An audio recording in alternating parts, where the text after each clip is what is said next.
Today on This Week in Startups, how to protect yourself against your own writers. A chat with Reddit and Hipmunk co-founder Steve Huffman. And does Google know your thoughts even before you do? All that and more coming up on This Week in Startups.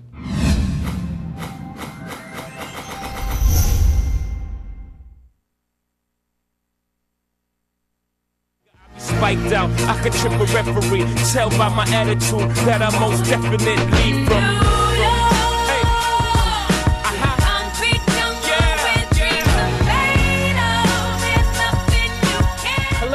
Hello everybody, and welcome to another This Week in Startups, episode number 76. We're closing in on 100. Tyler, can you believe it? Yeah. Of course, you've been here all this time. My hair is out of control. I just got on the Tesla. I was riding here at about 150 miles an hour. Next week, or I should say the next startup meetup, which you can find at meetup.com/startups, is September 21st at 8 p.m. Pacific time. That is so all the cities in Asia and Australia can participate. If you are in a city in Asia, like say Tokyo or Shanghai or Seoul, or if you're in Australia, in Sydney and Melbourne, hey, email Lon at thisweekin.com. We want you to pitch us your best startup idea and company, and we want you to participate and have you live on the show. This is the third one we're doing. Last time we had, I think, 20 cities or so. And boy, what a big success this has been. And thank you to the folks at meetup.com for supporting us with this excellent software, meetup.com/startups. The global startup meetup will be on September 21st at 8 p.m. And thank you to Trada. Trada has been a tireless supporter of This Week in Startups. Neil was on the program. Tyler will tell me what episode. I can't remember. But we met this company when I was in Boulder for the Open Angel Forum, the first one, and we went over and visited them because everybody was saying, wow, Trada, you got to check out this company. It's a great company, and what they do is pretty simple. You've heard of paid search. You pay to buy those little ads on Yahoo or Bing or on Google. That's probably the biggest one. How do you know what ads to buy? In your pay-per-click campaign, PPC, also known as SEM, search engine marketing, as opposed to SEO, search engine optimization. This is when you pay for those ads. And boy, does that work. But you need to know how much to spend on each one because it's an auction. And you need to know what words to buy. Maybe you want to buy airline charters because you have a charter airline company, but everybody's bidding that up for $7 a click. Maybe there's some other secret words out there. Certainly there are that are only 17 cents or 50 cents. There's no competition because people haven't figured out what those words are. You don't know how to do that, but Trada does, and they've crowdsourced it. That's their secret. 47. Who was in episode 47? Go check out Twist episode number 47. Neil's on it. He explains the whole thing in detail. But boy, it's a great service. And you can't afford one of these search engine marketing people for your company. They typically get paid like $100,000 or $200,000 a year, plus a bonus of $100,000 to $200,000 a year. They're very expensive. Trust me, I know, because I'm on the board of some companies that have search engine marketing people working there, and I look at their salaries and go, my God, these people are getting paid as much as the CEO is getting paid. But you can just do it through them. They crowdsource it, and it just works. If you go now and use their program, just mention TWIST, T-W-I-S-T, that is our hashtag, and you will get $100 worth of PPC marketing, pay per click, free for every $1,000 you spend on Trada. They have to max that out at $3,000 because they have so many clients getting referred from the program. So that's a $300 bonus. And if you are a paid search expert, like let's say you work for some big e-commerce company, or you work for something like that, you know, some big brand, and you're already doing this. You want to make a little scratch on the side, you need some extra cheddar, you got some time on the weekend, you got an office, you can close the door during lunch, make some money if you're a paid search expert, put your skills to work at the Trada website, and you just go there and you sign up and tell Neil that Jason sent you. Thank you to Trada. Everybody thank Trada on their Twitter account. Just say thank you at Trada, Trada, for sponsoring This Week in Startups and supporting independent media. I just like to do a little pause during the program. Makes people think that the Ustream is skipping. Thanks to Ustream for sponsoring. They don't sponsor, but they just support the show. Today on the program, we have Steve Huffman. Steve is the co-founder of Hipmunk, and also famously founded Reddit and co-founded Reddit, of course, and sold it to Condé Nast and made a little bit of cheddar there. He's pretty active blogger, speaker, and a couple of other things like that, yeah? Around a little bit. Not as much as my co-founder, but... Yeah, he is pretty vocal. Alexis is very... My goodness. So welcome to the program, Steve. Thank you. I love your shirt. You have a Propeller shirt on. Give it, show it a little bit there. Yeah, everybody. Everybody knows famously Propeller was the rebranded Netscape, which of course I took Netscape from 4 or 5 million users that were left and made it into a Reddit dig clone with my own spin on it. We'll talk about that later and why it worked or didn't work. I only worked on it for 3 months, so it didn't work, let's be honest. But it was working when I worked on it for 3 months. If I had a year, I would have got it to work. Anyway, we start the program with Ask Jason. So it'll be Ask Jason and Steve. And let's see if we have a caller.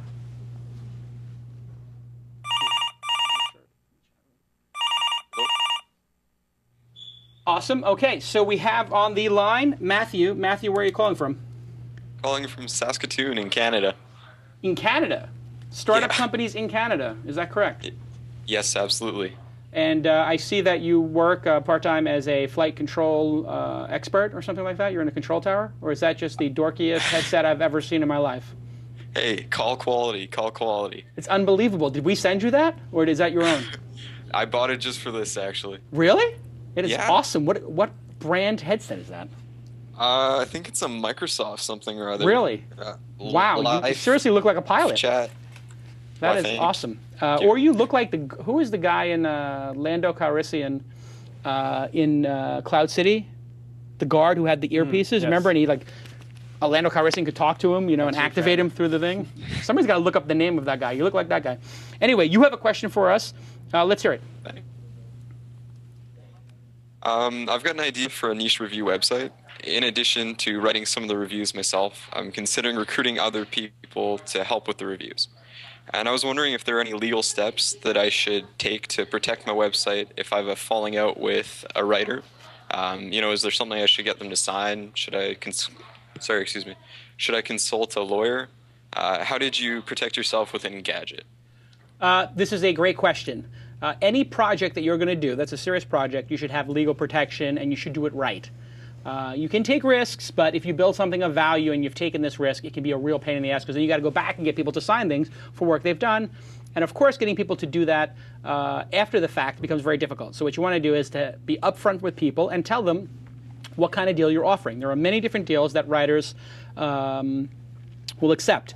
The most basic one that is used most often is called a work for hire. And if you just go to DocStock and type in work for hire or LegalZoom or a place like that, you will see a standard work for hire. And what a work for hire says is, I pay you this amount of money, I own 100% of the rights to it, I can do whatever I want with it. You no longer own it, I own it. That is the strongest protection you can have. And there are subcomponents you can put into an agreement like this, such as a non-disclosure, non-disparagement. Non-disclosure means they don't say what they're working on. Non-disparagement means they don't say something bad about you. Kind of unnecessary and kind of heavy-handed. But work for hire is kind of standard. Now, if you don't want to pay a lot of money, you can do an easier license. And so there are different levels of licenses. One of them can be one-time use. One of them can be the use is limited by medium. So what this means is you're licensing the words. They own the words. So if you say, I would like to license your review of this mobile phone. Let's say it's a mobile phone review site. You own the words, but I own exclusive rights to these words on the internet or in digital format online for a period of time, perhaps. You could say I own them exclusively for 5 years, but after that they're non-exclusive. And so what we did at Weblogs Inc., we started with work for hire because it's the easiest. But then we actually wanted the writers to take responsibility for their words and do something called indemnify us. Basically, they take responsibility for their words. In order to make them take responsibility for their words instead of us, we said, we don't own your words, you own them. We want them exclusively for 2 years or 3 years, I can't remember. And so we are paying you $10 a blog post, $15 a blog post, $50, $150 for a longer blog post, like a feature. We own it exclusively online for maybe 3 years. We own it exclusively in all mediums, so a book, a newspaper, a magazine, for 6 months. So if you wrote this review of this phone for Engadget, we would own it online exclusive for 3 years and in print, in all mediums for maybe 90 days. The reason we did this was because we realized after 3 years, how valuable is it? We've already won the SEO war because we had the content in there first. Everybody else was going to come after us. And it seemed fair. So if somebody wrote 100 how-to articles for us and they wanted to write a book about it, they could just write it. And we did put in there, if you want to use this, In the future, you just have to credit that it was first published in Engadget. And so that's a whole bunch of information. But yes, consulting a lawyer is a good idea. In all of these cases, you can read the contracts yourself. And I encourage all entrepreneurs to read contracts, to understand what the words mean, and to actually brief the people who are signing the other side. It feels like it's uncomfortable, but I'll tell you, once you start talking about it, it's like jumping in a pool that might be a little bit cold. It's uncomfortable before you jump in. It's uncomfortable for the first minute. But then for the rest of the time you're in the pool, you're like, this isn't so cold, you know? I jumped in, I'm used to it now.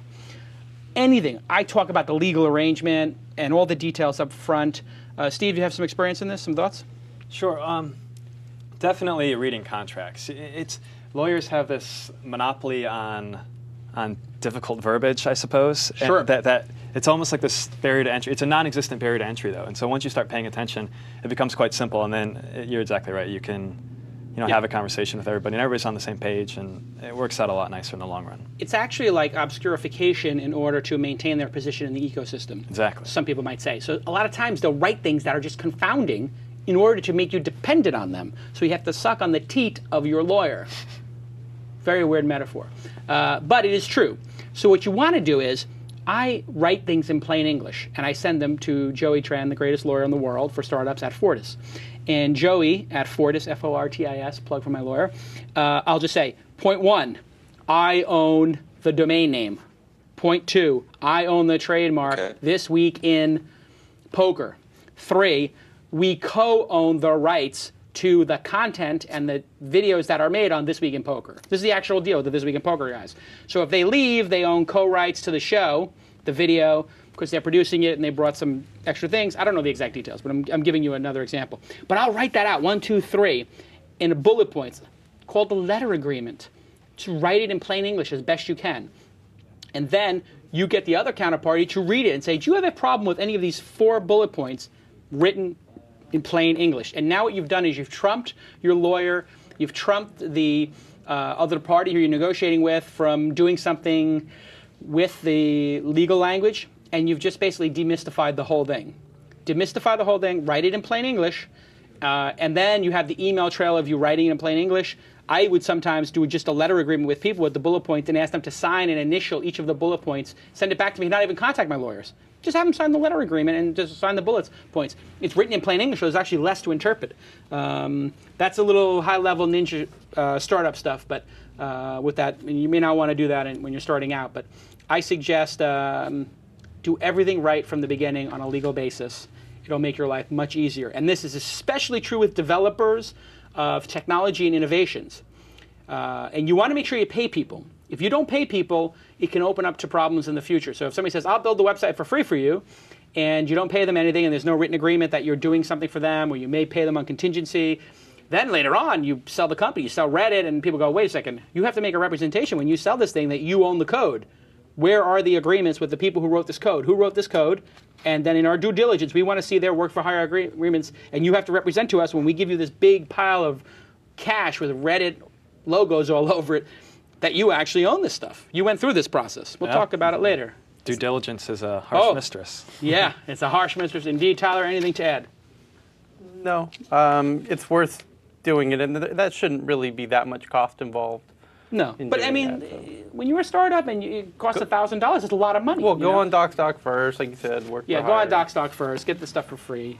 Also, this is why you have to build up relationships with other entrepreneurs who maybe are a year ahead of you in the game, 5 years ahead of you in the game, and say, hey, let me buy you a cup of coffee. I really respect what you've done. Can you explain this to me? And they might say, oh, here's a copy of my contract. I just crossed out some of the numbers or whatever. Just don't give it to anybody. You could just ask them straight up, can I see your contract? You send me a Word document. Happens all the time in the business. But great question, and we'll talk to you soon. Thank you for answering my question. Awesome. It's just that easy. You get that question a lot, I think. Like, how do I protect myself and how do I deal with lawyers? It's very scary. Well, you don't get training like that. Most startup training is mostly inspirational and not, how to actually... Tactical. Exactly, but not how to deal with lawyers in particular. Now, you went to... you know what's really interesting? I forgot. DNA Mail. We have tons of sponsors on the show. DNA Mail. Everybody loves DNA Mail. And they have been a sponsor of the program since the beginning. Thank you to DNA Mail for sponsoring This Week in Startups, all 76 episodes. They're our longest running sponsor, and that means something to me personally, and of course to you, the people who are super fans of the show. They provide fully hosted, managed Microsoft Exchange and Google Apps emails, and it's much more economical paying by the user with no other costs and reliable than trying to host your own email servers. This is obvious to most people. Well, it's obvious to us in this room, but it's not obvious to most people. You don't want to be managing your own email servers. Leave that to the experts. DNA Mail. Thank them right now. Thanks at DNA Mail for sponsoring This Week in Startups and supporting independent media. And tell them your Uncle Jason sent you when you go to buy. 99.9% uptime. Really great guys. Steve, thanks for being on the program, number one. Thanks for having me. You are the co-founder of Reddit. Right. And there were multiple co-founders of this company. There were 2 founders, me and Alexis. 2 founders. Take me back to the first day of Reddit. How did it start? Well, so the first day of Reddit is defined in a couple ways. The first day we got into Y Combinator is probably the better story. Yeah. We were seniors in college at UVA, and we had planned on University of Virginia. University of Virginia. Right. We had planned on doing another startup, totally orthogonal to Reddit. Ordering food from cell phones. And that's not a bad idea. We've seen it come and go a couple times. It's never taken off. It hasn't. Why? It's because you are selling to restaurants, and every local business you problem. you have to have a salesperson for every single restaurant. It doesn't scale very well. It's like Open Table. Cost them tens of millions of dollars to get those things. It's very difficult to get off the ground. And Open Table still isn't used. Yeah, it's only like 5 or 10% of the restaurants. Exactly.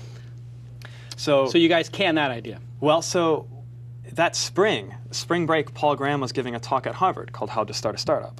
And I was a big Paul Graham fan. He had written, he had written all those essays online glorifying startups and the VIA web story and programming in Lisp. And so I told Alexis, I was like, hey, this programmer I like's giving a talk. And Alexis was like, let's go. Yeah. So we went on our spring break. We met Paul, got him to sign my book. He agreed to have dinner with us, and we told him our idea, cell phone food thing. And he was like, that's a great idea. You should do that. That's great. And we talked about it for about an hour. He loved it. A few days later, we emailed him, said, hey, thanks for meeting up with us. And he's like, hey, I'm starting this company called Y Combinator to invest in early stage startups. You guys should apply. And what year is this? This is 2005. Wow. This is the spring of 2005. We apply to Y Combinator. They invite us up for an interview. We interview. We get rejected.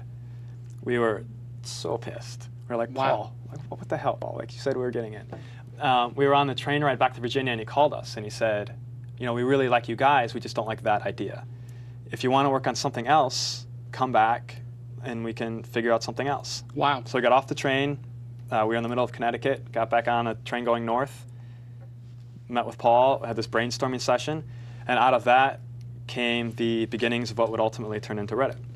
And what did you say? Dig's becoming really popular. This is epic. We can improve upon this in some way? No, we had no idea of Dig at the time. Really? I was a big... Reddit launched like, what, 2 years after Dig? No. I think it was closer to 6 months. Because I thought Dig started... Let's see, I started weblogging in 2003, and Dig started... Probably 2004 they started. Yeah, I'm not sure. I think it was in that winter of 2004, 2005. Ah, yeah. We didn't hear about them until later in the summer. They did this big redesign. Got it. That was Dig 2.0. Yes. Yeah, that's when it came on our radar screen. Right. So what was the inspiration? Sure. Yeah. Yes. It was Slashdot and Delicious. Got it. I was a big Slashdot user. Right. And Delicious was the cool kid on the block at the time. Absolutely. The popular list. Exactly. Delicious Popular is really cool, except it was full of things that people wanted to read later.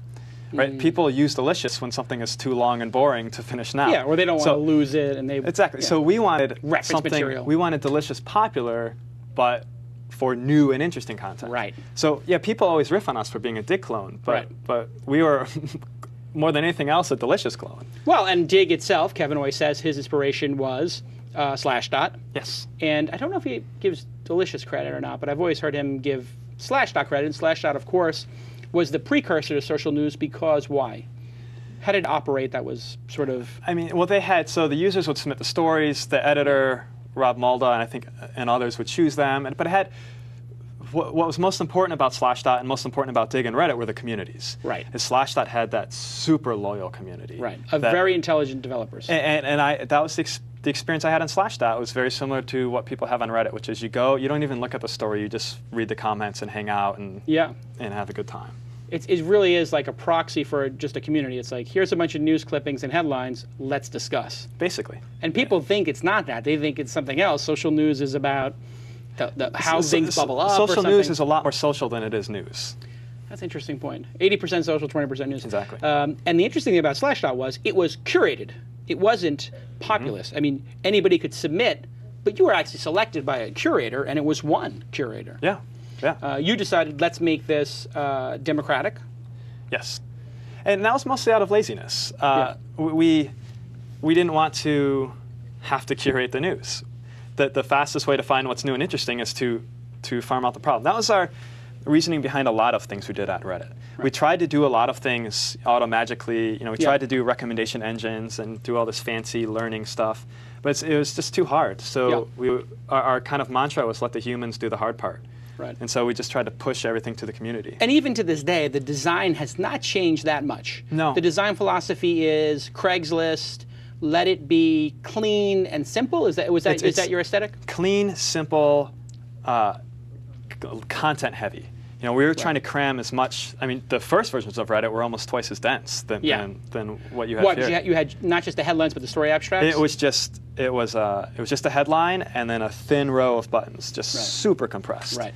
Actually, I remember that. Yeah. And it was pretty tight, but the users who used it really appreciated that. Yeah. They didn't care about the pretty Chrome. And that means did you ever have an actual designer? No, it was Alexis is the more artistic half of Reddit. He doesn't like to be called the designer because Reddit's always getting ripped on for its design. Well, it has no design. I mean, it has architecture, right? Basically, yeah. The way we would work is I would have a feature in mind, and I'd say, Alexis, hey, this is what I'm thinking, and he would draw it up, and then he would kind of sneak in features of his own into these mockups. Yeah. And I would implement some subset of that to the best of my ability. And that's what we went with. And I'd go to Alexis and say, like, hey, can you make this look nicer? Yeah. So his job was largely making things look nicer and making things fit a little better. And it was sort of nice enough, right? I mean, you spent 90% of your time, I think, on tools to make the site fast, to get rid of spam, and 10% maybe on the look and feel. Look and feel, we didn't spend a lot of time on. Functionality is what we thought about. Yeah. How many clicks does it take to read the content? And that, I think, we're very efficient in that regard. Right. And when you click the headline, you go to? You go to the story. You go to the story, and when you click the comments, you go to the comments. Exactly. Let's talk about that specific decision, because this was, I remember, with Netscape when I was running it as a Reddit clone, or Dig clone, or Slashdot clone, or whatever. It's sort of funny to even just think back to that whole sort of like, who's stealing whose idea when the idea was just sort of in everybody's mind at the same time. But I like talking to you about it because you actually got tagged the same way. It kind of sucks, right? Oh, yeah. I mean, we were pigeonholed as Dig clone for forever. And just now, I guess we can get to that later, but just now Reddit is starting to finally have the upper hand over Dig. Right. Which is and we'll get into that. To watch. I guess a selfish person would say, click the headline, go to the comments. An unselfish person would say, give the person who owns the story that link. How did you debate that? Was it a big debate internally? It definitely came up because Dig did it the other way. Right. And people would, I did it originally the way we had it on Reddit because if you click on a headline, that's what you want to see. That's how the internet's supposed to work. Right. We weren't advertising. We weren't motivated by page views. Right. We were motivated by providing users a good experience. Right. And so that's what we wanted to do. Right. And we talked about linking to the comment page, but we didn't see a real reason to do that because the users who wanted to read the comments would do so. Right. They knew where to get to it. Exactly. And so we wanted the users to have a good experience. And I think that paid off because users, when we effed up over the years, users would generally give us the benefit of the doubt of, like, historically they've always tried to do the right thing. So, let's not. You get an ounce of sort of wiggle room as opposed to them pouncing immediately. And we were designing the site for ourselves, and I wanted the site that I could read the content on quickly. Which is a pretty good, I think, design philosophy is design for yourself, design for what you want. Well, then you had at least one customer. That's a good way to look at it. So tell me about Y Combinator. You resubmit, Paul says yes, and then what happens? So doing Y Combinator again was a series of, I'm sorry, the first time. The first time. Let's go to the first time. So Paul says yes. We start working on this. We start kind of batting ideas around in college. Actually, we spent more time on the name than on the functionality of the site in college. And Reddit just means I read it. I read it, yes. Alexis came up with that. I forget how, because we had all Super clever. Well, there's this website called Stuck Domains, where you could type in a word, and it would give you a list of domain names with that word in it that had been previously owned but are now available. Oh, so really? I love it. It was like, Stuck Domains. That's kind the tip of the episode. You just earned your keep as a guest. Yeah, it was like this curated list of useful but available names. And so we typed in read, and that's where, I don't know if you've seen Alexis's side project Breadpig. That's where yes, I have. Breadpig is his charity publishing, just kind of random Alexis side project umbrella company.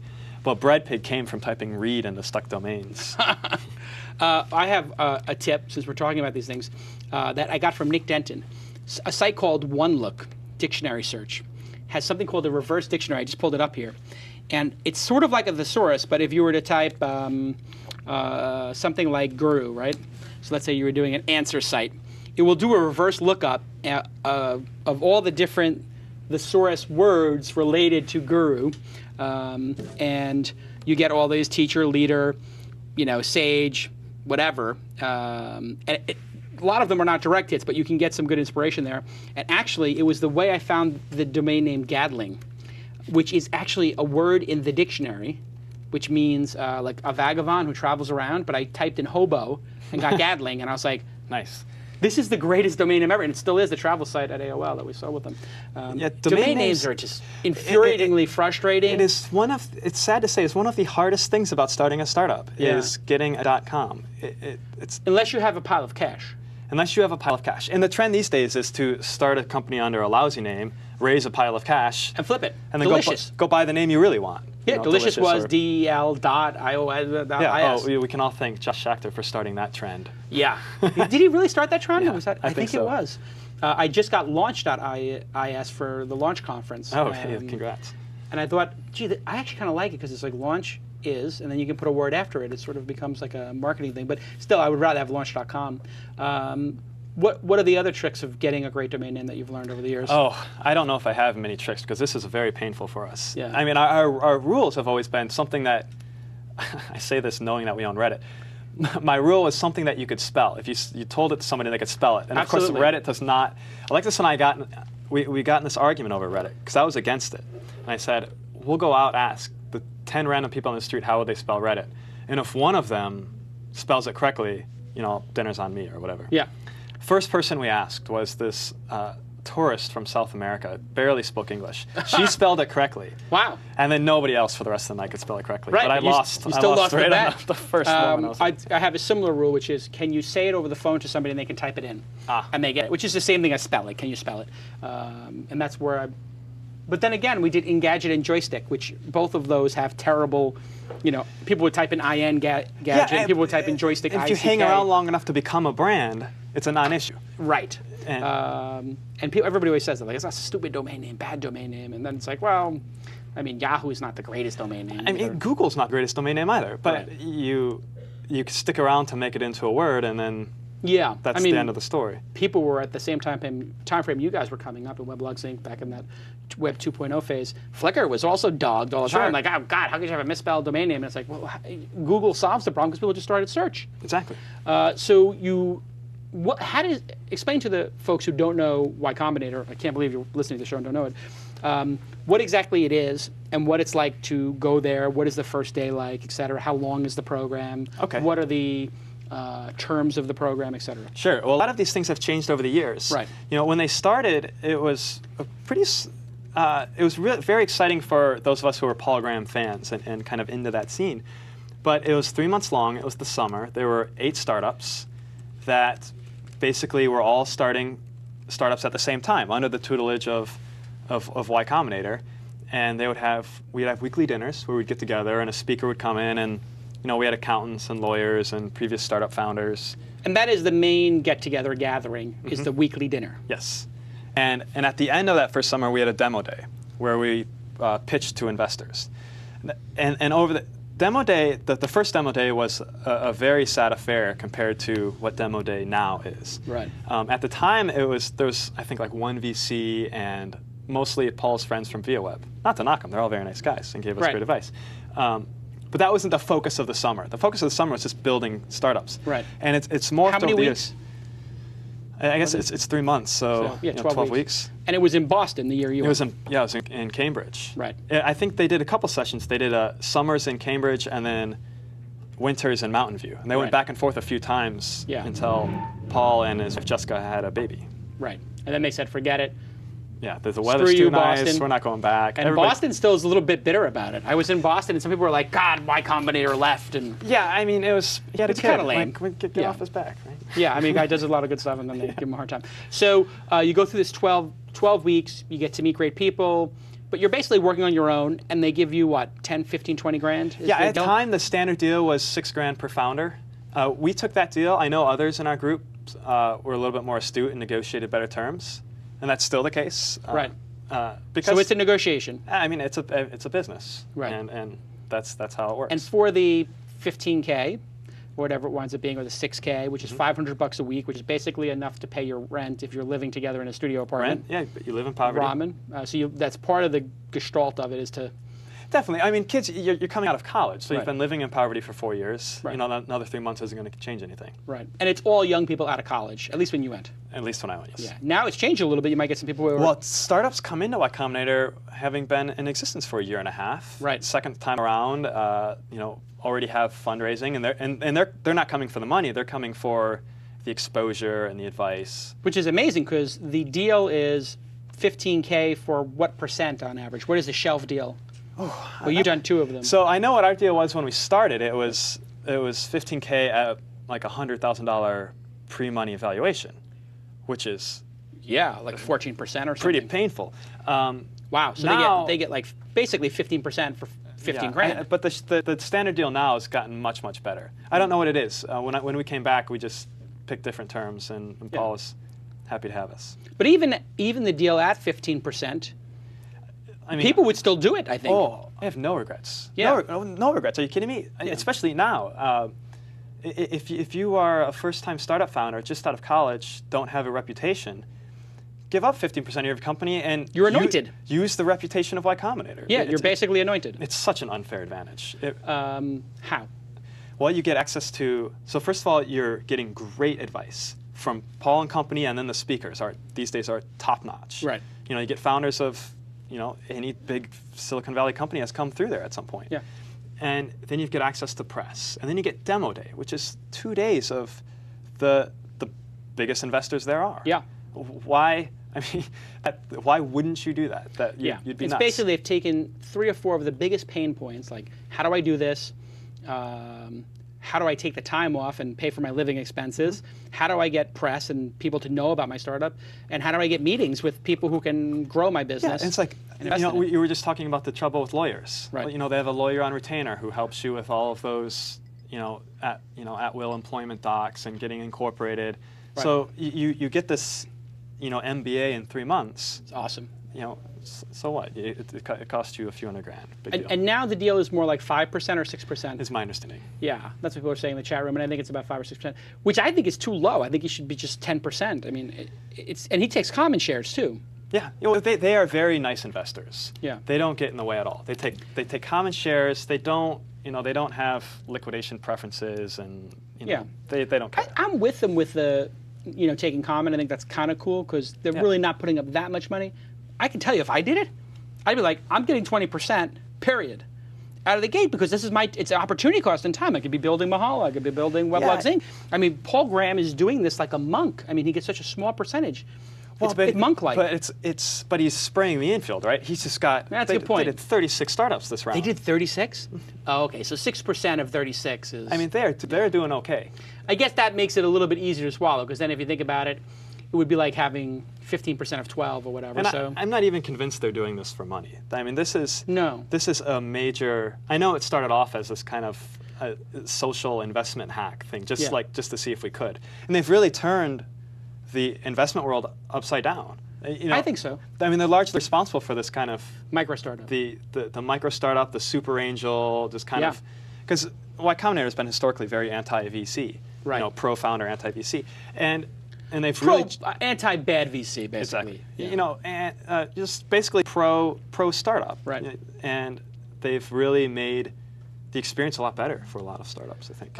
And your experience is so good that after you've made millions of dollars selling Reddit, you go back again? Definitely. You know, so there's a few twists of fate that made that happen. So me and my buddy Adam Goldstein, who's the co-founder with me in Hipmunk, we were going to do this startup regardless. And it turns out my wife started her residency at Oakland Children's, so we were moving back to the Bay Area. So we had a dinner with Paul and said, hey, can we do Y Combinator? He's like, happy to have you. Great. That's insane, because now you're all grown up. You don't need it, and so you're going to. Do you take the 15 grand as a token and the 6%, or is it just more informal? I mean, it was much more informal. We had better terms. Yeah. And you know, it was a different experience for me the second time around. Yeah. There's a number of reasons why I did it. One is it's still an advantage, right? You still have access to press and investors. You know, while I know many of them, it's still nice. You have that kind of excuse to be in front of them. Yeah. And it also creates this mutual set of obligations between, you know, Paul and Jessica and, you know, Trevor and RTM. They would help us regardless. Right. But they will be more inclined to help us if they have a piece of our company. Right. And likewise, there's a lot of pressure on me to do, you know, to actually own up and do this. You know, right. I could kind of live a comfortable life with my wife, but so it's sort of like, you know, going to get your MBA or something. Like you're committing, like, yeah, I could read all these books myself, and I could write my own term papers, but I'm going to go be part of a process with a group of people. And it's fun. It's great. You know, I made a lot of friends. It's a good experience. As an investor, you know, I've been coming back to demo days, and it's frustrating because you come back and the best startups are already picked over. Yeah. You know, because they've been exposed to these angels for the last 3 months. Yeah. And so now I got an early look at all the startups that I wanted to see. So for you, going in is as much about being an angel investor as being an entrepreneur? Exactly. And it was really 50-50? No, I would say 80-20. Okay. But you do get to cherry pick. Exactly. I actually cherry picked when I called the guys from Reportive because I saw their plugin. Good. That's a good startup. Like 9 months ago, and I saw this plugin. I'm like, this is the greatest plugin ever. I'm waiting for this plugin, and I called the guy, Raul, and I said, hey, what's the story with your company? Do you need money? And he's like, oh, I love your newsletter, whatever. Blah. And he said, yeah, well, actually, I said, come to Open Angel Forum. You guys have a slot? Mm-hmm. And he goes, well, I'm going to go to Y Combinator. I was like, I don't care. Come. We're going to raise your money now. I brought him to that. We raised $1 million. Yeah. Every single person put it in. And then I was like, wow, Paul's going to be pissed at me. But he raised, I think he raised somewhere around $1 million before they went into Y Combinator. Yeah, because so we had this prototype day a couple weeks in where everybody just talks about what they're working on, and if they have a prototype, shows it. And at the end, you vote on what startup's the best. So everybody's kind of got like half a little startup, a few little pages, and Raul gets up there and he's like, we've raised $1 million, we got this thing, and we're just yo, what's up, man? I'm gangster. How much did you? I brought $1 million to camp. But that's not an unusual story. Yeah. And it's fine. You know, it's easy in YC to get a little intimidated, but you're not competing with each other. You're supportive of each other. People, it's like, hey, we're on the same team. He started a year ahead of you. What do you expect? And so let's talk about the sale of Reddit.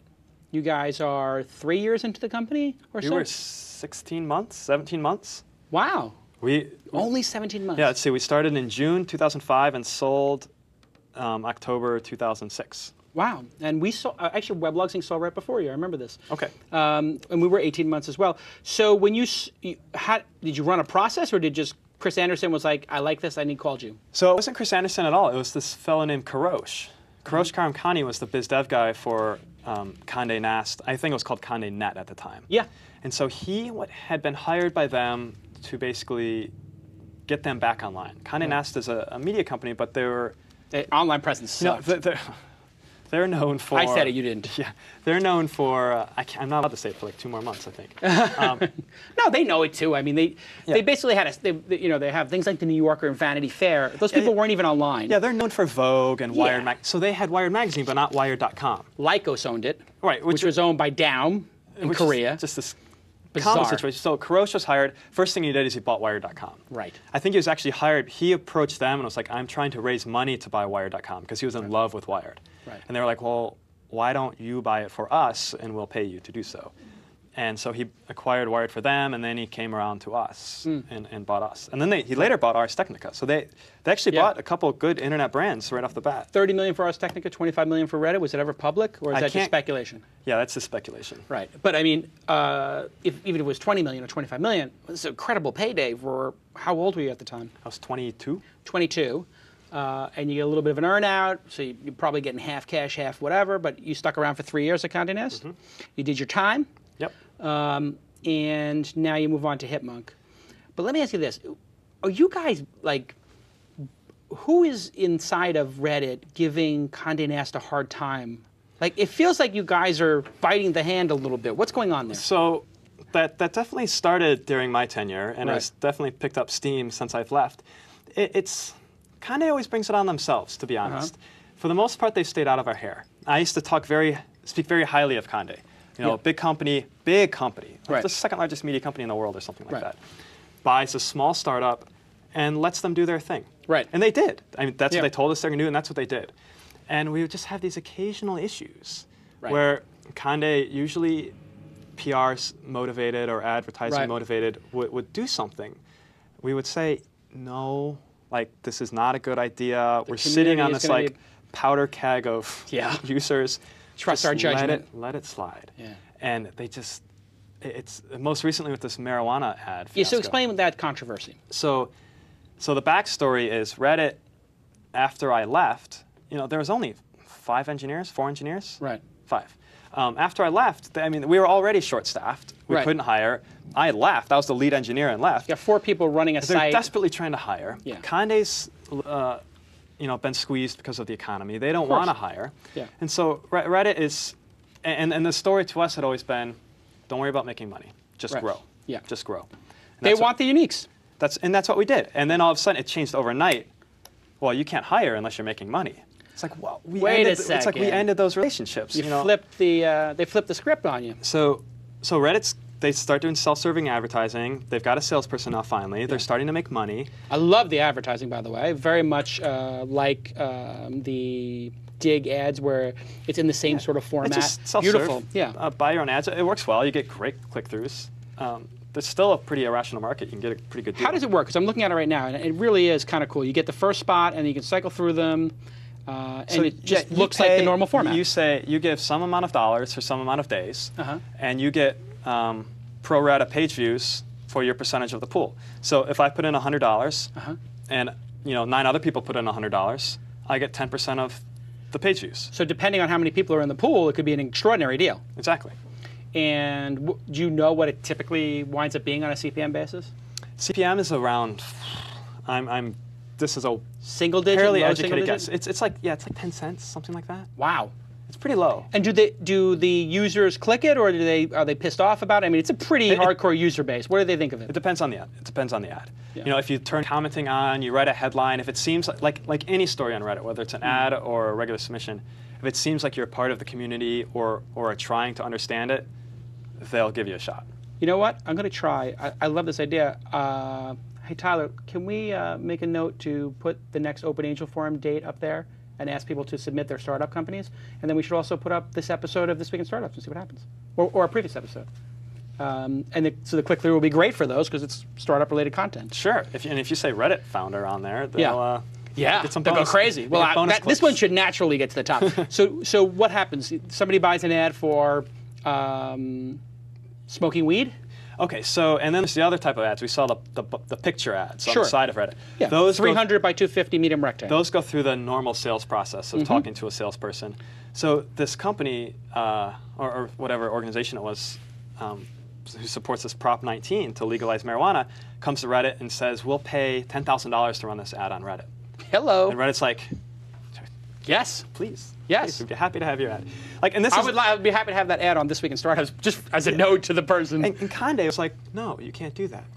And Reddit was What? like, what? Like, if Legal you've, issue? Who Have cares? you been to Reddit's front page? It is weed is the least inflammatory kidding me? thing. Yeah. It's like this, in cesspool of like knee-jerk reaction headlines. Right. It's This is the least of your worries. Anti-cop, Yeah. atheists, like just flame bait central, Right. and like pro weed, that would go totally unnoticed. And Randy was like, or Reddit was like, we're trying to make money. You said we can't hire unless we make money. Right. So now they got you by the. What are we doing? So Reddit, in true form, I'm so proud of them, ran the ad for free. Nice. So did they put it in the ad unit, or they put it on the regular They site? put it in the picture thing. They gave them that 10K spot for free. So now, does this make you like the internal bad startup inside of Condé Nast, and it's like a Cold War, or is this sort of like the NBA player who no longer wants to be on the team and who's going to throw the game? I don't think so, because Condé Nast is so far away. Reddit and Wired.com are in San Francisco with Wired Magazine, and that's its own culture. Last time I was there, everybody was getting along great. Yeah. You know, they don't really compete with one another. There's a lot of cross-pollination, and then Condé Nast is 99% in New York City. Sure. So it's more of an us versus them sort of situation. And some people, I saw the LOL Cats guy is like, this is the number 200 site on the internet in the United States, or something to that effect. It's got 6-7 million uniques, 8 million uniques, whatever it is. Like, I'll buy it. Yeah, well... And you said, was it you or your other founder who said, go for it, or it's cool? You know, he's not the first person to say that. He's the first person to say it publicly. But a lot of, no disrespect to Ben, a lot of more qualified people have come along and said... I'm sure, would love to have it. Steve, can we buy Reddit? It's like, I don't know. Yeah. I don't think Condé would ever sell it. You know, I wish they would consider it. Yeah. Or I wish they would at least treat it. You know, they get more page views than the rest of the Condé Nast combined. Makes sense, yeah. And, you know, but with, you know... There's a certain thing that happens, I think, with founders when they get bought. You tell me if you have this experience where you go to the people who bought your company and propose something, and you get treated worse than somebody coming off the street who they don't know. Yeah, it's, you know, Condé... I know with AOL at different points, right now Tim Armstrong's been very nice to me, but there have been times, like when Randy Falco was there and those guys were there, where they wouldn't return my email. I mean, just, they were total... D-bags, to be totally honest. And I'm like, guys, your whole new strategy is Weblogs Inc. You're coming out saying, we're a niche publisher and blah, blah, blah, blah, blah. Like, you don't return my emails? I don't understand. I left on such a low note with them. Yeah. I think the last conversation I had with one of the executives was this, like, swearing conversation. Really? And it's just a shame, because they'll never buy another startup again. I don't, like, you know, I guess they're giving up on the internet. At least that's what they're acting like. And so, and why not curate the alumni and make a big deal out of it? This is what I said to the AOL folks. Like, you have all these great alumni who have sold their companies to AOL. Why don't you have like an alumni day? Why don't you take them to dinner? Why don't you ask them how you can help their companies? That's what I do with my former employees. I mean, Peter Rojas and GDGT and Ryan, who run that. I'm on their board. I invested in it. I mean, I basically look at every single alumni as a chance for me to build my reputation. Why don't these big companies do that? Those networks are so valuable. And like for example, another reason to do Y Combinator is that network is so valuable, right? You've got 420-something really competent, you know, some wealthy engineers just kind of milling around, right? Yeah. It's a Is there like a mailing list where they all talk? I mean, I know there's There Hacker is. News, but is there a mailing list of all the Y Combinator companies, like founders? Yep. And how active is that?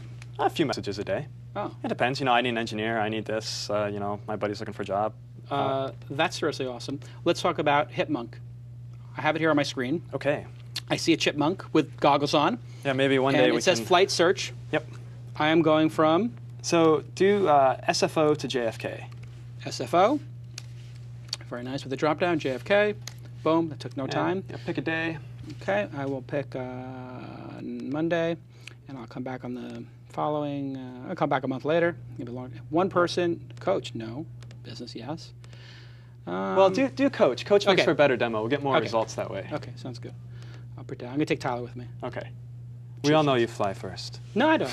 It depends on if I get like that 160. I just can't. If it's really expensive, I just can't stomach because I still think like a poor person, even though I'm not anymore. You have that same, I guess, thing because you come from a blue collar background. You know, actually, I grew up in a pretty comfortable, family, but it's. What you feel rich? No, but you are. You're worth millions of. You're a millionaire. I went through this. It was mentally a little tough. When I remember getting very emotional right before we sold Reddit, and I was like, really? "This is actually going to happen. This is actually going to happen." And then when it happened, it was like, "Well, I still like fast food. You know, nothing's changed." And so now, you know, I don't worry about things as much. Right. You know, I have to stop and remind myself every couple of days how insanely fortunate I am. Right. To just be able to kind of exist and do my own thing. How does life change for a 25 at the time, 26-year-old? So I was 22 when we got bought. So how does life change for a 22-year-old when your title becomes millionaire? It doesn't. It doesn't. You know, my friends But you are. And yeah. you go out to beers with your friends who have $10,000 in a bank account and you have millions of dollars. How, does it change the dynamic? Not with my friends. Most of my friends at that time were doing startups. Yeah. So most of them who knew me, let me buy drinks. Right. But then many of them became successful in their own rights. Right. And it's become a non-issue. More awkward for you than them at times? You feel guilty about it? Ever? I did in the very beginning, not so much anymore. It's not something I think about. I don't spend a lot of money. You don't think about it anymore? Tell me about the guilt you felt after you sold. And is it guilt about like, hey, my parents never made this much money, or is it guilt about my friends don't have this much money, or why do I deserve all this money? I have this thought a lot where I think, my dad could have done this, right. but he decided, to work for General Motors, right? Or anybody could have done this, but they decided to work for these companies for their entire lives. And on one hand, I want to be like, well, what were you thinking? Right. But times have changed. I live in a very fortunate time where, I happen to be in a field that has no overhead. Right. So, I was able to learn this programming craft basically on my own, went to a university, refined it, and then started a startup for practically nothing. You couldn't do that 20 years ago. I think it's very intelligent of you and insightful for you to realize that a lot of your success has to do with where you were at what moment in time and what the setting was. Because you're right, in another time you may never have had that opportunity. And not to mention, if I didn't live in the United States, correct. So there are so many stars. You're in Bangladesh. You're not getting a Y Combinator invite. But I don't feel like you shouldn't feel guilty for playing your cards right.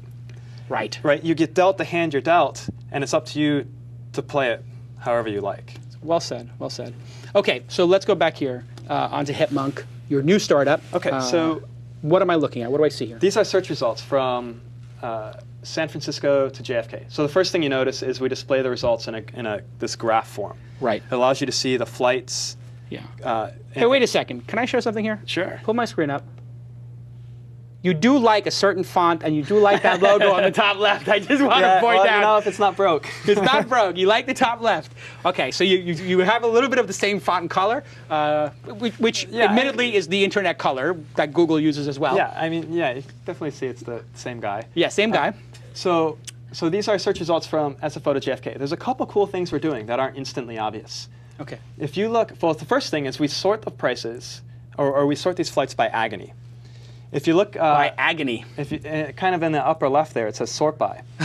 When you do a search on kayak, for example, it sorts by price. Right. And a flight that is $1 more expensive but 2 hours shorter might not even be on the front page. Right. And so, but $1, like anybody's time is worth more than $1 for 2 hours. So we try to sort price or flights reasonably, so you don't have to do all this mental math. Right. Second thing you should notice is along the right side, there are these little buttons with numbers in them. Along the right column there, it says 1, 2, 1. If you were to click one of those buttons, click the first one. That'll show you a flight. So that'll show you a flight that is basically the same or worse in every metric as the one above it. That you would never take. But and I wouldn't take this Boston one here because why would I stop in Boston? Why? First of all, it takes off earlier. It gets in later. It's $100 more expensive. Right. This would be one that sucks. It sucks. You would never take it. Right. So you have basically done that filtering. Yes. That's 70% of search results. If you do it one way, it's even worse. If you don't care about the airline, it's up to like 95% and or something. I could sort it by departure time. Wow, that looks beautiful. I love sorting by departure time because that's my number one issue. It's cool. So now let me show you something else. Jesus Christ, this is something I want. Do you see the black line on the left edge with the arrows on top, on the edge of the graph there? Where? Black line. The black. Oh, this one here. Yes. So drag that arrow. Click that arrow and drag it. Okay, I'll drag it right here. That lets you specify when you want to be on the plane. So I want to be on by 7:40. I want to be on by like 11 because I don't like getting up early. So now here are my choices. There you go. Perfect. So basically what you've done is you're hitting an API with this, correct? We get our data from orbits at the moment. So you basically have built an extraordinary product off of data you do not own that you're hitting from an API, but just through interface and thinking about the problems. Yes. So to be fair, nobody owns that data except ITA. ITA, who Google is trying to buy, which is a whole can of worms, is basically the best source of that data. They sell it to Orbitz. They sell it to Kayak, to basically everybody who isn't Expedia. Got it. Expedia does their own thing. That's why they're so much slower. Got it. So ITA sells it to Orbitz. Orbitz has the right to resell to you or something. Yep. And so does that mean you have to pay for access to this API, or you just? So generally, yes. Yeah. It's negotiable. Got it. You know, we send users to Orbitz to buy their tickets. So and we get a cut of the flight. So we have an agreement with Orbitz. So if Mahalo wanted to have its own flight tracker in the travels area, would you be able to power it and do a three-way split with them? Is that the model, or you just want to be a destination yourself?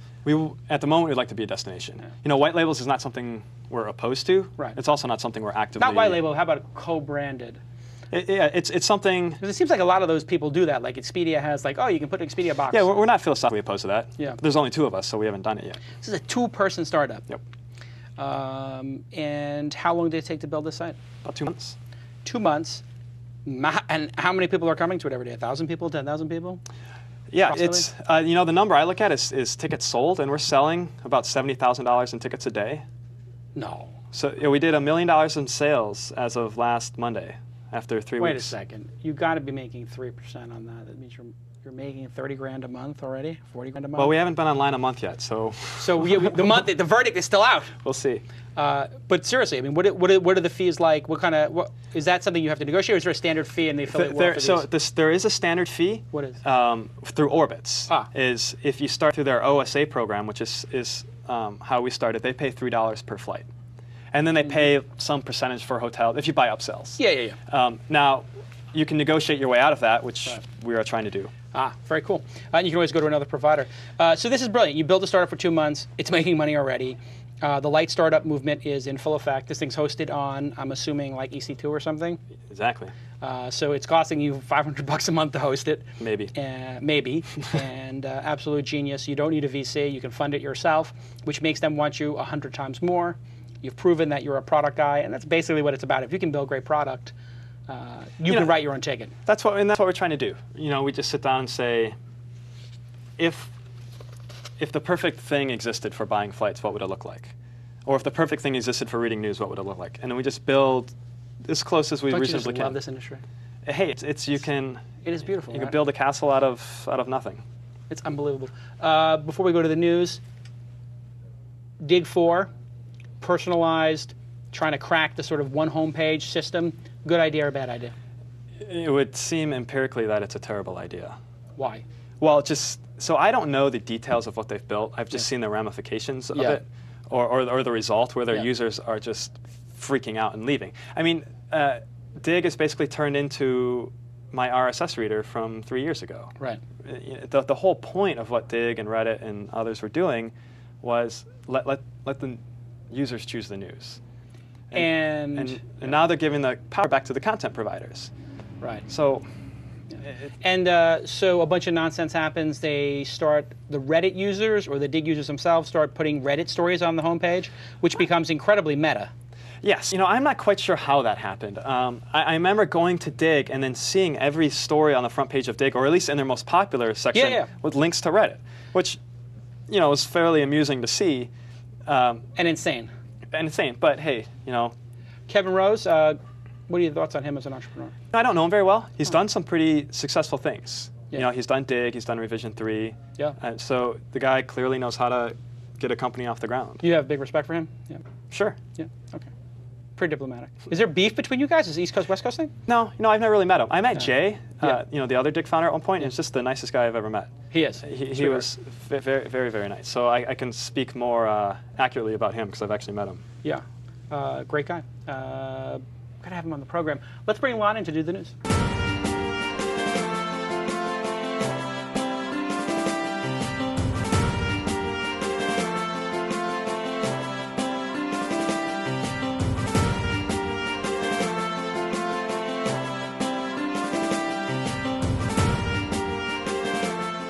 All right, Lon is back reading the news. I'm trying to get Lon to host less shows on the This Week in Network. Well, next week we will have another trial run. I have a different... Her name's Robin Kirk. She actually was here thinking about doing another show. But she loves technology. She loves startups. Does she have technology knowledge? She does. Okay, and there's not going to be like chit-chat like it's a Zoom morning thing? Was that a problem before, chit-chat? I don't want to... I don't need like the the Zoom mornings, like No. quips. Like I don't want any sexual innuendos in the show or new. It's like not what the point of the show is. Like just let's brief the person if they're going to do the news. She'll keep the banter to a minimum.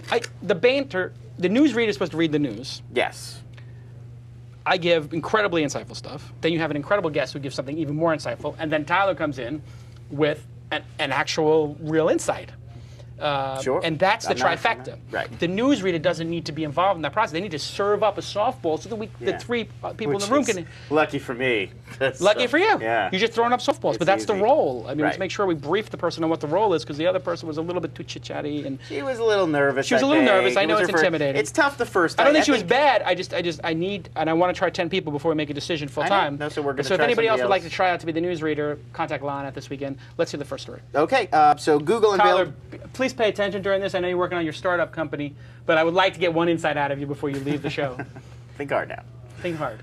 Google unveiled its new twist on search this week with the launch of Google Instant. Basically, Google no longer waits for you to finish typing your query before they start displaying relevant results, and they also have worked in a predictive algorithm, so it tries to figure out what you're searching for before you're even done typing, really. The feature's live right now on Google.com. They say it's going to mobile sometime this fall.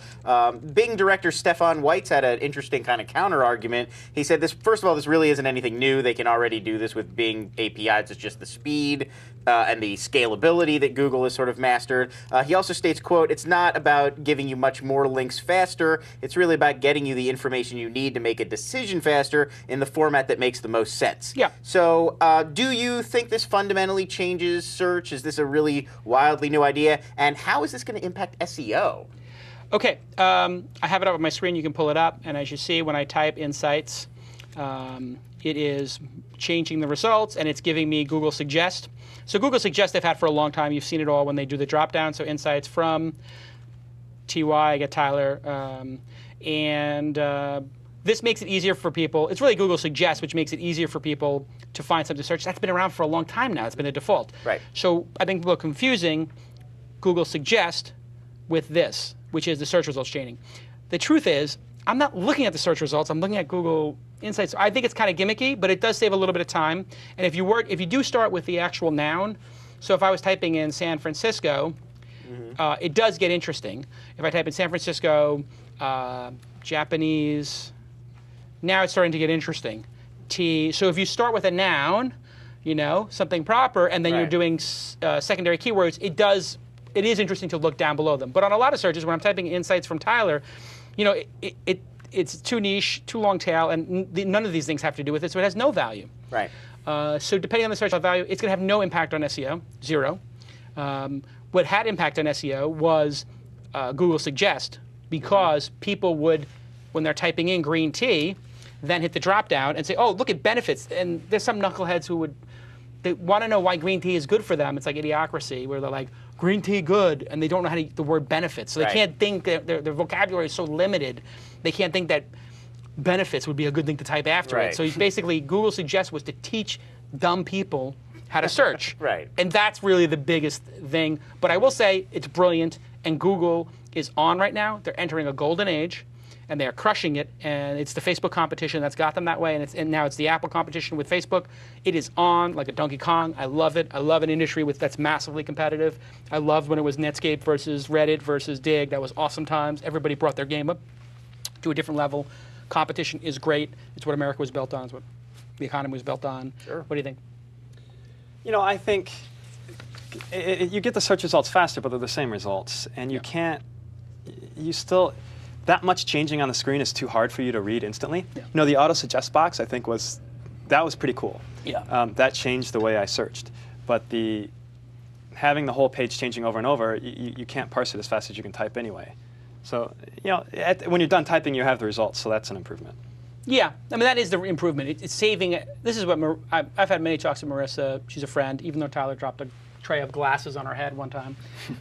Literally, we have an after party, and I asked Tyler to get me a bottle of Veuve, because you know how I am when I'm in the club. Yeah, I know, right? So we're like, and I asked Tyler to get a thing. He's passing me a thing of champagne glasses, and I watch, and he goes like this, and he pulls back, and I'm like, Tyler.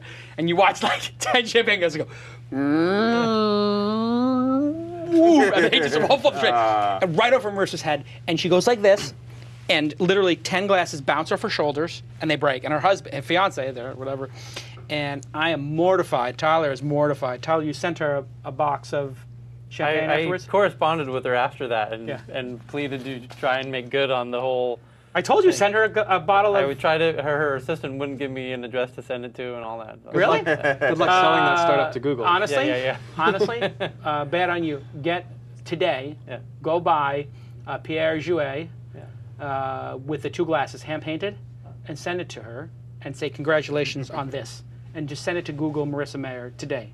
You understand? Okay. Faux pause from Tyler. Tyler dropped drinks. Thank God the drinks were not full. Oh my God. Tyler, any thoughts on the Google suggestion? Google Insights. It's called Google Insights, right?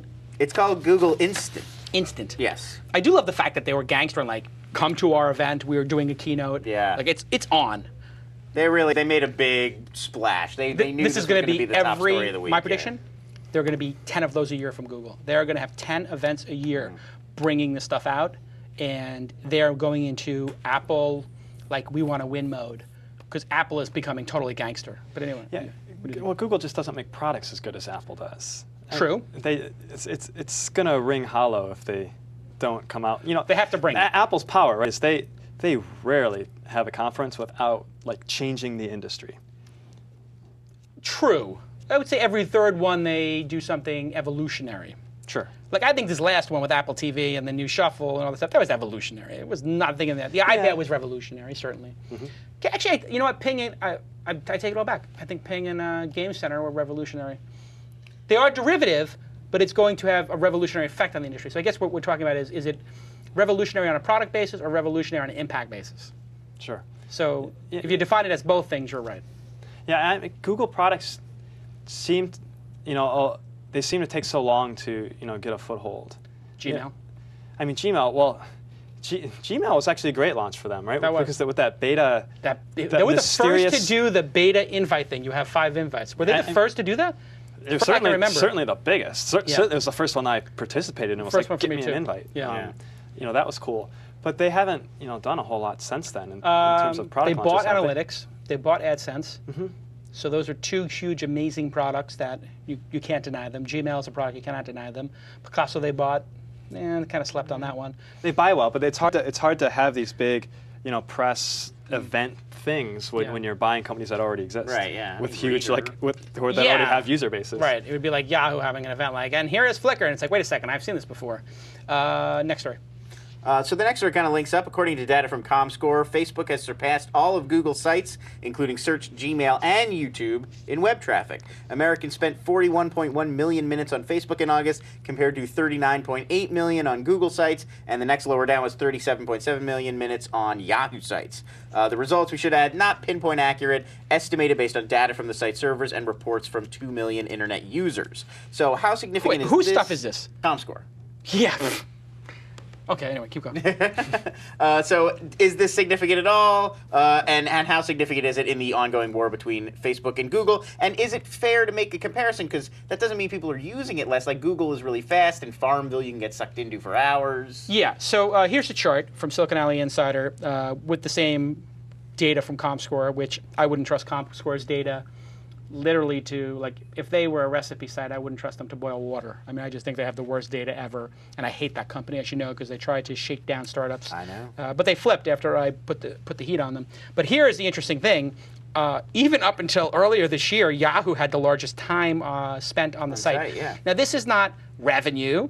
This is not page views. This is not interactions. This is time on site. And the reason why Yahoo is at the top and stayed at the top for so long is because of one product, Yahoo Mail. Messenger. Oh, I was thinking Yahoo Messenger. Mail. I don't know that Messenger is included in this. It would be very hard to keep a persistent. I'd be like, I don't think they keep persistent products like that.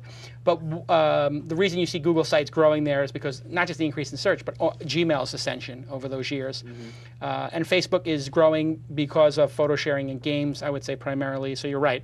Somebody spends 3 hours in Farmville. That is not worth as much as somebody doing 10 minutes worth of searching on Google on a revenue basis. So Sure, yeah. I don't think time on site it's a victory, yes, but I think it's a hollow one. I mean, not to mention Google makes money on like 90% of page views between AdWords and DoubleClick. Yeah. And, let's. Google owns the internet. I mean, on this measure, like watching porn would be the number one. Company, yes, on the thing, or like Yeah, it's sort of like when people say like, there oh was my god, a porn line in there. Yeah. well, some people say like, oh my god, BitTorrent is half the traffic on the internet, or a third of the traffic, or whatever. It's like, yeah, it's 0.1% of the people using it, and they're transferring every episode of Star Trek, all 5 series, and all 12 movies, or whatever the heck it is, in Blu-ray, with the DVD extras. So it's like, that one nerd is now eating up like 1% of internet traffic by downloading that thing, and they're never going to open any of them anyway. That's the right. Anyway, so it feels like one of those statistics where it just doesn't matter. Not to sell Facebook short though, it's the only website other than Google that both me and my mother use. She's not a huge Reddit fan. Well, she was on Reddit, a few times, but Reddit doesn't fit her ideologies very well. I have a question for you, Steve. There's a question. I see a story here about Ron Paul. Is it correct? Okay, next. Tyler, any insights? No. Insight free. Here we go. Yes. It's like the innings are going by. Yeah. Now we're in the 5th inning. Go ahead. Well, we'll get them there. No pressure. TechCrunch has released some details about a stealth startup. It was once known as Pumpkinhead. It's now been relabeled About.me. The company was founded by serial entrepreneurs and investors Tony Conrad. He's a founding partner at True Ventures, and Tim Young, founder and CEO of Socialcast, who has been a guest on the program. Among the angel investors who've already signed on are True Ventures, Ron Conway, AOL Ventures Founders Collective, and David Mahoney. The product allows users to create a personal profile page. So you can point people to your content no matter where it is around the internet. It gives you the ability to create a single online identity and destination for yourself. So we can look at Tony Conrad and Tim Armstrong from AOL both have profiles up. So we can pull those up. And there's also an analytics tool on the back end that lets you know how many people are coming to your profile, where they're coming from, and what they're doing, where they're going once they get there. So any guesses about what else might be involved in this product? It seems kind of similar to some Flavors.me and some other stuff that's out there. This is Flavors.me, just with a better domain name, About.me. And obviously you can just put in your social media stuff. You got a big, beautiful photo of yourself. Not everybody has the ability to have a photographer make this big, beautiful photo of them.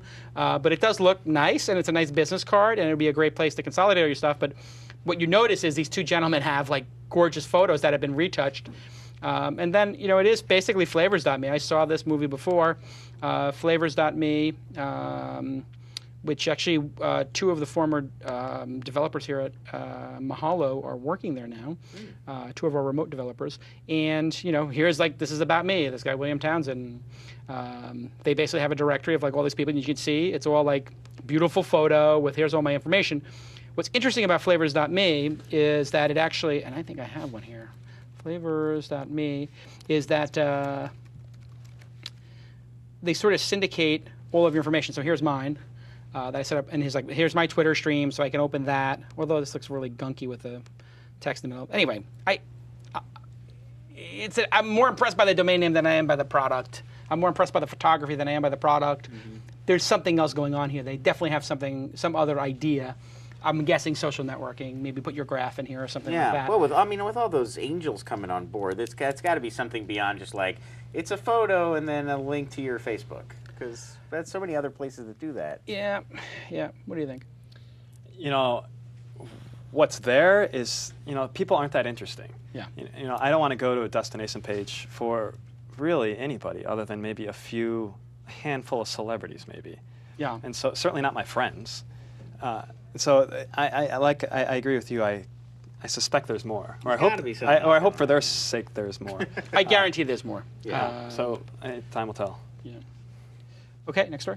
So Seismic has released the second version of their real-time dashboard, Seismic Desktop. After nearly a year in development, founder Loic Lemur describes the new product as a, quote, platform for platforms. Basically, you can now aggregate all your social media activities into one place with the ability to respond and interact, and it's all in real time, so no refreshing or delays like you get with something like Hootsuite.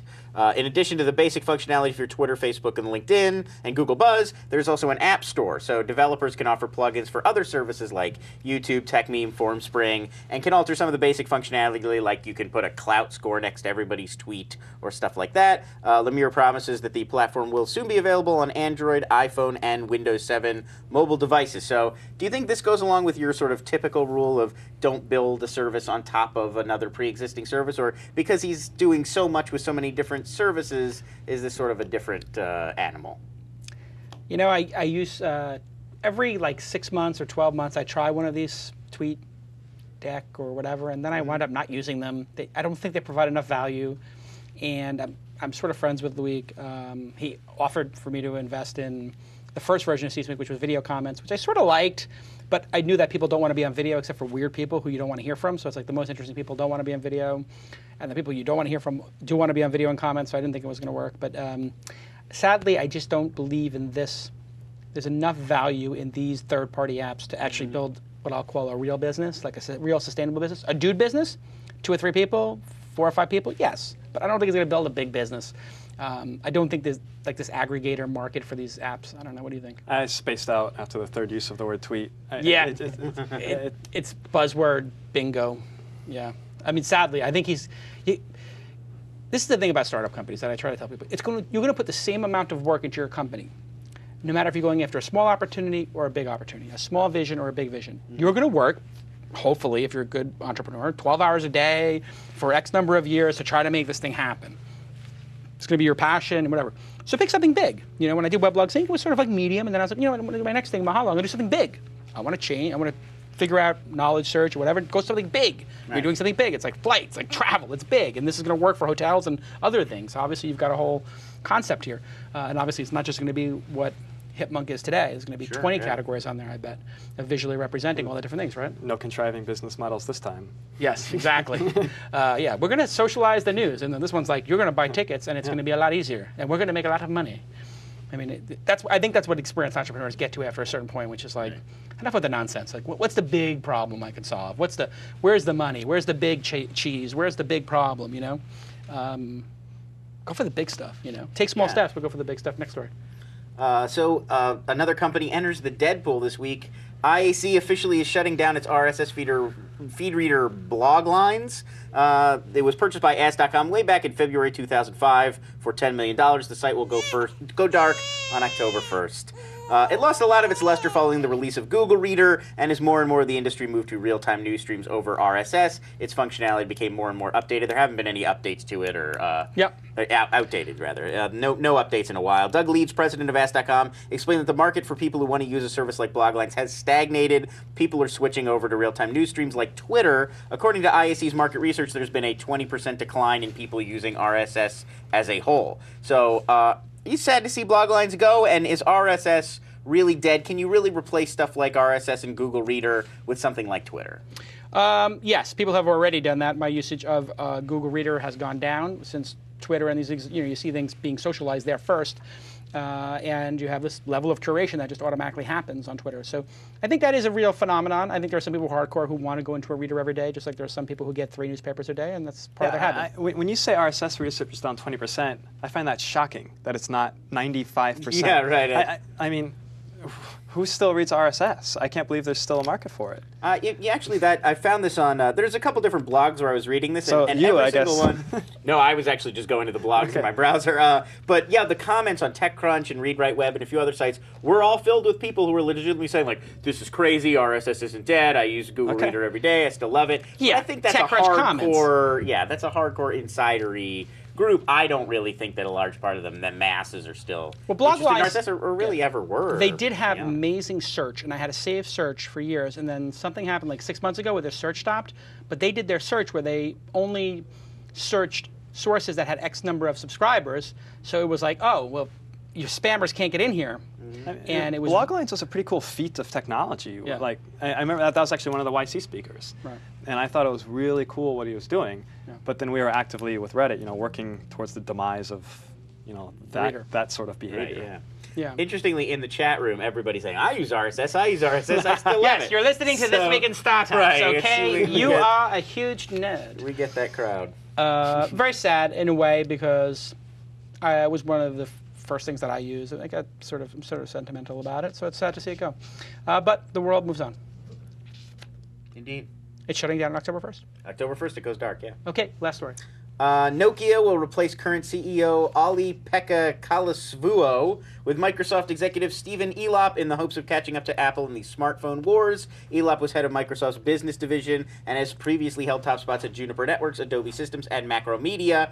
Just a little history, he took over Macromedia, who makes Flash, just months before that company was purchased by Adobe. He'll take over at Nokia beginning September 21st. Kallasvuo joined the company in 1982 and is going to step down, give up his board seat, and no longer be president or CEO. So thoughts on this, and what would you do if you were taking over Nokia to try to catch up to Apple? I would shoot myself. Did you just say they're going to hire someone from Microsoft Yes, to compete with Apple on mobile? Stephen Yeah. Elop, Microsoft executive Stephen Elop. I think... He was the head of Microsoft's business division. I think suicide would be what I would do if they put me in charge of Nokia. I mean, you really would want to have like Google, Android, and Steve Jobs as your competitors. I mean, I guess for phones they make good phones, but I mean, It wasn't that long ago that they were one of the leading names. I mean, if you had a things new change Nokia quickly in tech. phone, I mean, yeah. you do some massive innovation like the App Store, and you have incredibly well-designed products. I mean, and then Android is like free operating system, and I mean, they're competing with Apple, who makes the best products consistently, Yeah. right? So you have to make a better product, and then you have to compete with people with infinite money. this is entrepreneur hell. It's a tough Nokia road. would be entrepreneur hell. I'm trying to think, what would be the worst CEO job you could have? Palm's already gone, so that's not it. But what would be a worse job than being made the CEO of Nokia? It'd be an interesting contest. We should do a poll. Dun, dun, dun, dun, dun, Like dun, companies dun, you'd rather take over less than Nokia. bum, bum, bum, bum, bum, bum, dun, dun, dun, dun. Tyler, what? Nothing. I can't help but I'm trying to think. It seems very Houdini-ish to me, that position. Yeah, that person would disappear in about 12 months. And I'm more the underwater chain escape Yes. scenario. Like there's, So you're saying it's like yeah. imitating Houdini? Let me give me It's a like minute. filling in for Houdini. Let it Yeah. percolate. Let it go. There's something there, I think Tyler. I think we need a... The chat room is in support of you. They feel like They are. They're in support.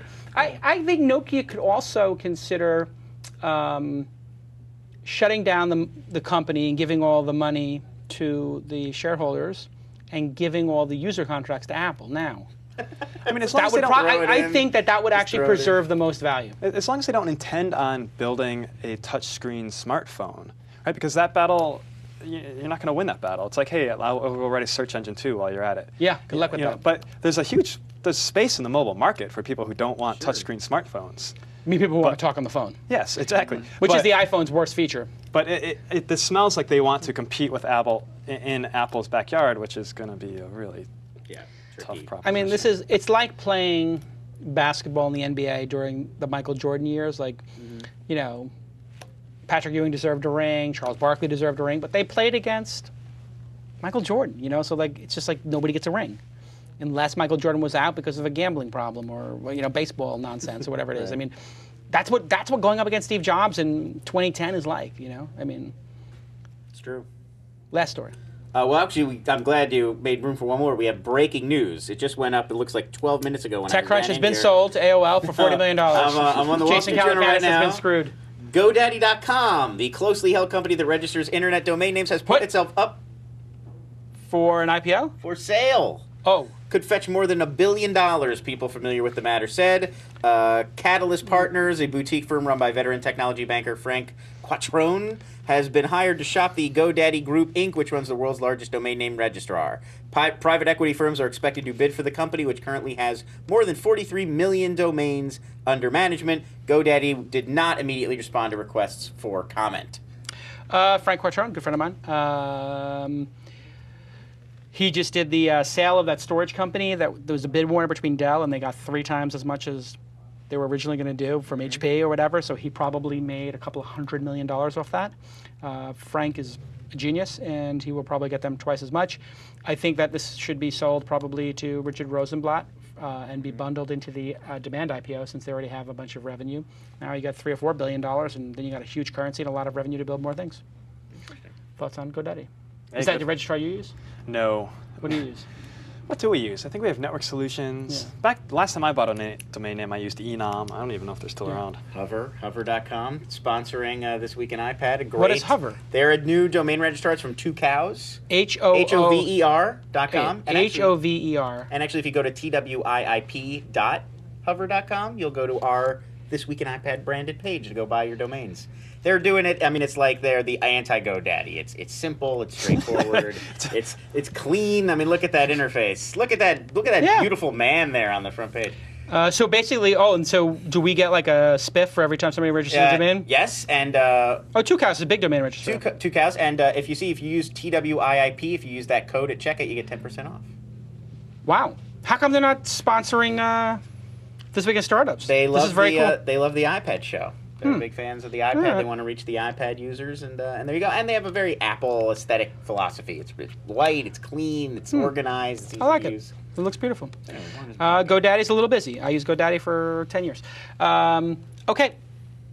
Great show. Thank you to Trada. Thank you to DNA Mal. Oh, we're going to comment on that? Do you have any thoughts on selling a domain registrar? GoDaddy. Some incredible insights? I mean, good for them, right? Rock on. Tyler, how's your new startup going? It's going. October 1st is the day you officially start working on it full-time? Correct. That's the correct day. So the clock is ticking. But you have agreed to still be on the program. Sure. Are there any more little insights? I know the viewers are desperate to hear more about the company. Can you give them a hint? Anything? They should be able to, around October 1st, be able to participate. Okay. Wow. Because they are, I mean, I get more requests for this than any other question over the last there's a lot of 10 days, 12 days. Is like, what's Tyler working on? What's Tyler startup? He's going to be what's CEO. Tyler startup? Tyler is Darth. Tyler. Darth. I'll give- Darth I'll give- Decline is I'll- now ready. I will give. Maul. He I'll beat give Darth out Maul one to hint. Darth Maul. It's somewhat in line with my regular way of doing things. It's as social is quite the big thing, right? In technology these days, and innovation. Everything's more and more social to the point of sharing how often you go to the bathroom or whatever. This is antisocial. An anti-social network. This is Antisocial startup. This is an anti-social. It's intentionally the opposite of social. Opposite of social would be isolated, would be Yes. non-social, would be introverted. Yes. Would be... So social network for introverted people. But there's actually, if you think of the curve that you're on, and you're actually somewhat along the same point, like social has gotten so social that it's going back to being private, like with your email list and stuff like that. But I think people at the very, very front end of the curve of adoption are realizing there's a lot more value in the private one-to-one connection of things. Okay, so we're going to have a contest. Guess Tyler's new startup company. Guess Tyler's startup. Guess Tyler's startup. And raising money for the startup, are we? Yes or no? Yoda speak. It's pretty much wrapped up, but yeah. There's people involved in putting money into it, sure. All right, very nice. All right, congratulations to Tyler. Steve, thanks for being on the program. Continued success with Hipmunk. Everybody go check it out. And hey, go ahead and tweet. Check out Hipmunk. It's really cool.